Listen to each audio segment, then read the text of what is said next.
चलिए वक्त आ गया है फिर से फुलेरा चलने का, यानी कि गांव फुलेरा। समझ गए होंगे, बात पंचायत सीजन 3 की हो रही है। 2 साल कैसे बीत गए पता ही नहीं चला। 2022 में आया था लास्ट सीजन, यानी कि दूसरा सीजन।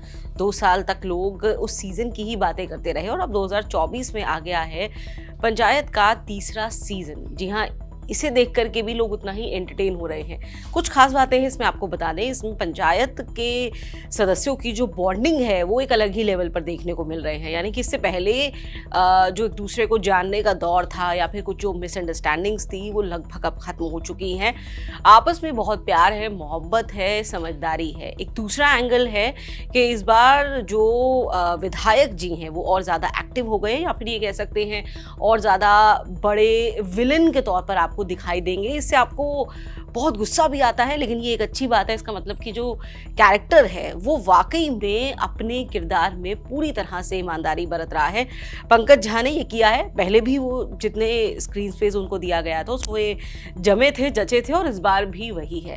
लेकिन इस बार जो टसल है प्रधान जी और विधायक जी के बीच वो आपको ज़्यादा बड़े कैनवास पे देखने को मिलेगा। इस यहाँ पर मंजू देवी का रोल भी आपको अलग से देखने को मिलेगा, या फिर कहें कि थोड़ा रीडिफाइन इस लिहाज से कि पहले हमने देखा जो पॉलिटिकल एक्टिविटीज़ थी उसमें उनके पति जो मेन प्रधान जी हैं वो ज़्यादा इन्वॉल्व थे और उनको एक तरह से डमी बनाया गया था। लेकिन अब जो हैं वो खुद एक्टिव हुई हैं, वो खुद फैसले लेती हैं, वो खुद तमाम वो काम करते हैं, जिससे पता चलता है कि अब राजनीति में भी वो खुद सक्रिय हुई हैं।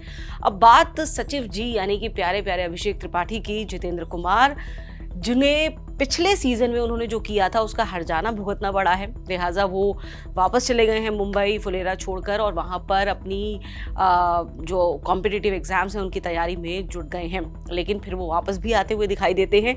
इस बीच जो उनका टच है या फिर फुलेरा को लेकर के अपडेट जो है वो पल पल की लेते रहते हैं। Reason being Rinki love story का वो एंगल जिस पर पिछला सीजन छूटा था, और लोग इस बार बहुत ज़्यादा इस चीज़ को लेकर के क्यूरियस थे कि रिंकी और सचिव जी की जो लव स्टोरी है वो कहाँ जाती है। तो आपको वो आगे और ज़्यादा दिखती हुई नज़र आएगी, आगे बढ़ती हुई नज़र आएगी। यानी कि जो आपकी एक्सपेक्टेशन थी उस लिहाज से ही कहानी आगे जा रही है।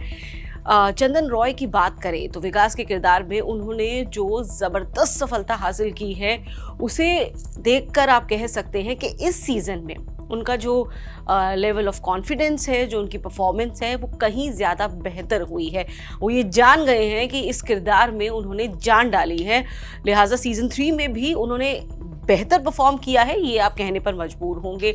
विनोद पाठक की आप बात कर लीजिए। कुल मिलाकर के हर कैरेक्टर, खैर पंचायत के मामले में एक चीज़ तो है, इसकी एक एक किरदार की परफॉर्मेंस आपको एक अलग कहानी में ले जाती है। फिर चाहे पूरी के पूरी सीरीज़ में किसी का 5 मिनट का रोल है या किसी का 1 घंटे का रोल है, या फिर जो पूरा का पूरा सेंटर ऑफ अट्रैक्शन है जैसे कि जितेंद्र कुमार।